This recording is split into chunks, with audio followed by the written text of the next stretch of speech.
Assalomu alaykum, hurmatli tadbirkorlar. Mana bugun viloyatimizning filialida Xalq banki mijozlar bilan uchrashuv tashkil qilinmoqda.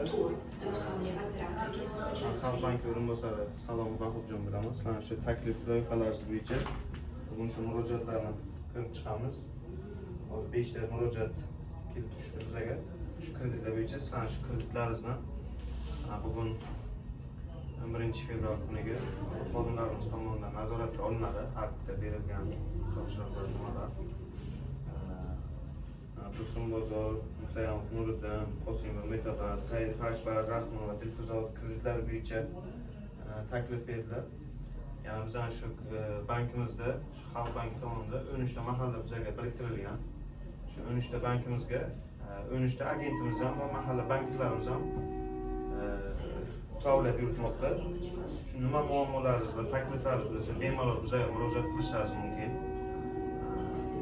Bizning endi imtiyozli kreditlar, ipoteka kreditlarimiz, tezkor kreditlarimiz, chorva kreditlarimiz bor. Shular bo'yicha nima takliflaringiz bo'lsa, bemalol xodimlarga va agentlarga murojaat qilishingiz mumkin. Nima takliflaringiz bor?